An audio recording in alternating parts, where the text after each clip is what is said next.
नमस्कार, आप सभी को बात करते हैं उत्तर प्रदेश, यूपी और देश दुनिया की सबसे बड़ी महत्वपूर्ण टॉप ब्रेकिंग न्यूज़। सारी की सारी महत्वपूर्ण खबरें निकल कर आ रही हैं यूपी की। वीडियो छोटा लेकिन खबरें सारी बड़ी और दमदार होने वाली है। चलिए शुरू करते हैं आज की सबसे बड़ी खबर से। उससे पहले इस वीडियो को आपने लाइक नहीं किया तो लाइक कर दीजिए और बात करते हैं सबसे पहली बड़ी महत्वपूर्ण खबर की तरफ। जी हाँ, आपको बता देना चाहते हैं यूपी के फैमिली आईडी रजिस्ट्रेशन के बारे में। जी हाँ, क्या आपने बनवाया है फैमिली का आईडी कार्ड? नहीं बनाया तो मैं आज आपको बता देता हूँ। अगर आपने अपनी फैमिली का आईडी कार्ड नहीं बनाया है तो यूपी के वालों के लिए ये सबसे बड़ी चीज़, familyid.up.gov.in पर जाकर आप इसके लिए अप्लाई कर सकते हैं। और इसके अंदर यूपी में रहने वाले परिवारों का लाइव डेटाबेस तैयार किया जा रहा है और इसी के तहत आने वाली सभी योजनाओं का लाभ आपको मिलेगा। सरकारी जितनी भी योजनाएं उनका लाभ मिला है। हालांकि उत्तर प्रदेश में आप अभी फैमिली आईडी कार्ड बनवाकर भी केंद्र और प्रदेश सरकार की योजनाओं का सीधा लाभ ले सकते हैं। जी हाँ, जितने लाभ हैं सब इसमें मिल जाएंगे। तो अगर नहीं बनाया तो बनवा लीजिए, ये बहुत ही महत्वपूर्ण है फैमिली आईडी कार्ड। जी हाँ, बहुत ही आसान सा स्टेप है। अपने familyid.up.gov बजाइए, रजिस्ट्रेशन ऑप्शन में क्लिक करें, नाम मोबाइल नंबर डालें, OTP डालें, उसके बाद सबमिट कर दें। जी हाँ, पूरा डिटेल भरकर ये कुछ ज़रूरी सवाल पूछे जाएंगे, उनको सबको डिटेल फिल कर लीजिए। जी हाँ, और डिटेल चाहिए तो कमेंट्स कर दीजिएगा। जितने ज़्यादा कमेंट्स आएंगे मैं इस पर पूरा डेडिकेटेड वीडियो बना दूंगा आप सभी के लिए। चलिए इसी के बाद बढ़ते हैं और जान लेते हैं अगली बड़ी महत्वपूर्ण खबर। जी हाँ, अगली खबर निकल कर आ रही है यूपी में। जी हाँ, चलेगी पूर्ण हवाएं, यूपी में फिर बरसेंगे मेघा, नए वेदर सिस्टम में सुहाना होगा मौसम। आपको बता देना चाहते हैं यूपी में पिछले कुछ दिनों से बारिश का सिलसिला थम ही नहीं रहा है। रविवार को पूर्वी और पश्चिमी यूपी में मौसम शुष्क रहने के आसार है, कहीं भी बारिश की संभावना नहीं है। और इसके बाद सोमवार को मध्य प्रदेश से सटे हुए जिले बुंदेलखंड के ललितापुर और वहीं पे झांसी आदि इलाकों में छिटपुट बूंदाबांदी के आसार देखने को मिल रहे हैं। जी हाँ, चलिए इसी के साथ बढ़ते हैं और जान लेते हैं अगली बड़ी महत्वपूर्ण खबर।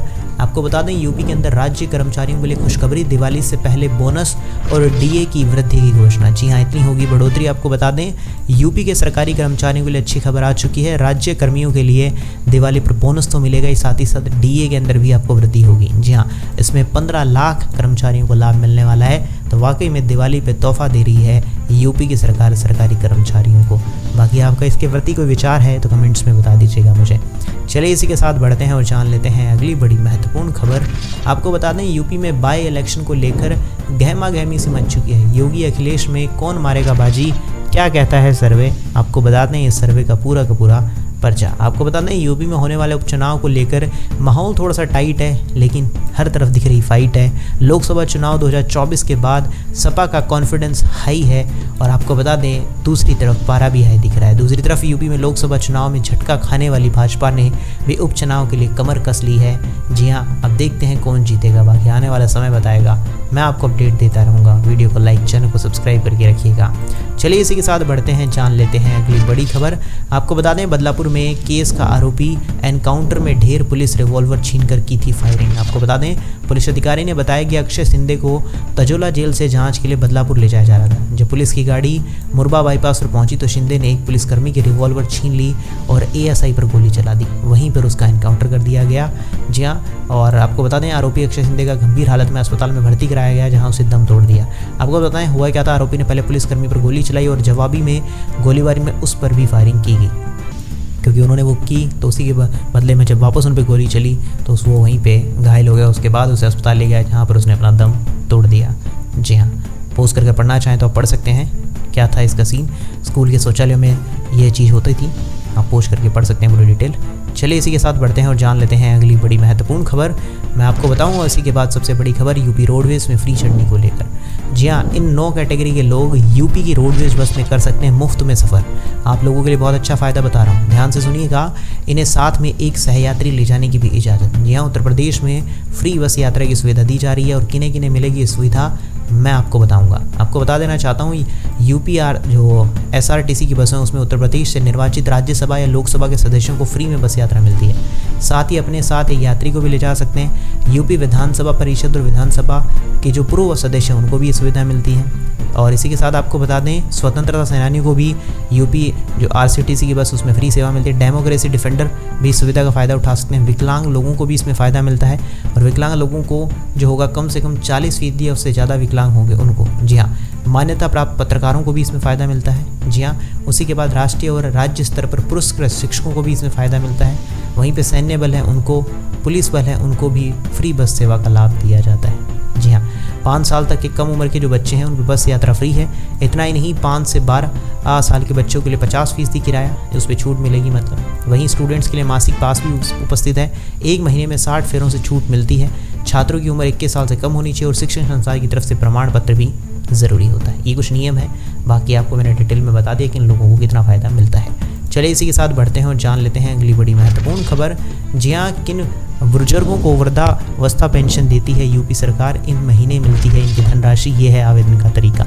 आपको बता दें इस महीने जी हाँ इस योजना का बहुत बड़ा फ़ायदा मिल सकता है, जिसमें 60 से लेके 79 साल तक के बुजुर्ग को 1000 रुपये मिलते हैं, जिसमें से 800 रुपये राज्य सरकार की ओर से होते हैं और 200 रुपये केंद्र की ओर से होते हैं। जी हाँ, वहीं पर अगर बात की जाए तो 80 साल की या उससे उम्र के लोगों को या बुजुर्गों को 500 रुपये राज्य सरकार की ओर से और 500 केंद्र सरकार की तरफ से दिए जाते हैं।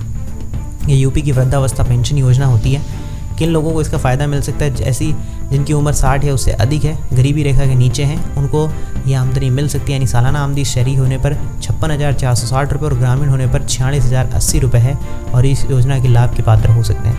इसको कैसे, कुछ नहीं करना, जो इनकी वेबसाइट है sspy-up.gov.in पे जाना है, वहाँ पे सारी डिटेल आपको सबमिट करनी है और आप बस ये करके इस चीज़ का फ़ायदा उठा सकते हैं यूपी के अंदर वृद्धावस्था पेंशन को लेकर। जी हाँ, पोस्ट करके पढ़ लीजिएगा।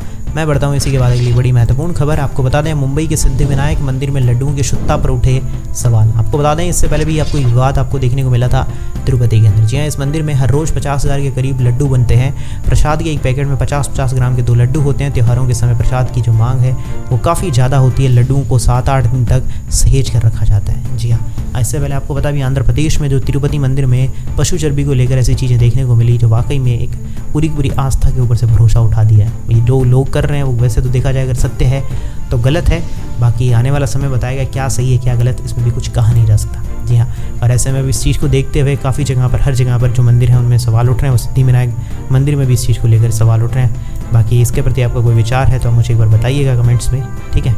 मैं बढ़ता हूँ इसी के साथ अगली बड़ी महत्वपूर्ण खबर। जी हाँ, प्याज के बढ़ते भाव से सरकार परेशान, कीमतों को काबू रखने के लिए उठाया खास कदम। आपको बता दें अभी आधिकारिक आंकड़ों के अनुसार 22 सितंबर को दिल्ली में प्याज की जो खुदरा कीमत 55 रुपये प्रति किलो थी। एक साल पहले समान अवधि में 38 रुपये किलोग्राम थी। मुंबई चने की कीमतें 58-60 रुपये किलो हो गई है।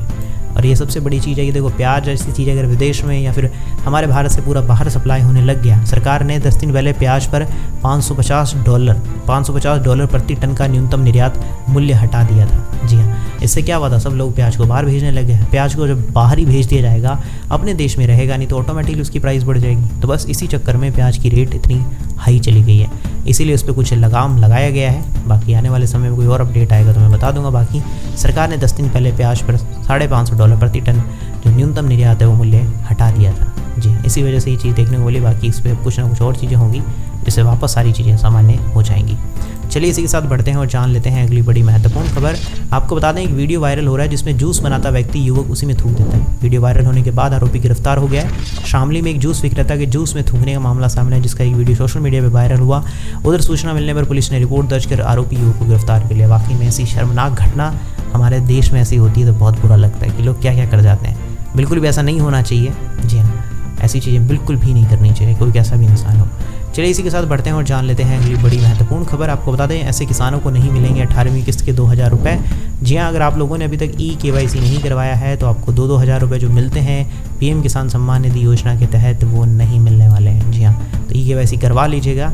जी हाँ, काफ़ी कम समय है आपके पास में और इस योजना का फ़ायदा आपको मिलता है। पिता पुत्र में से किसी एक व्यक्ति की इस योजना का पात्र होंगे जिनके पास खुद की खेती योग्य ज़मीन नहीं है। आवेदन की उम्र 1/2/2019 को 18 वर्ष से पहले नहीं होनी चाहिए। तो ये सारी चीज़ों को एक बार पोस्ट करके पढ़ लीजिएगा अगर आप इसका फ़ायदा उठाना चाहते हैं। जिनके परिवार में किसी भी सदस्य ने गत वर्ष में इनकम टैक्स का भुगतान किया है, ऐसे किसान भी PM किसान सम्मान निधि योजना का फ़ायदा नहीं ले सकते हैं।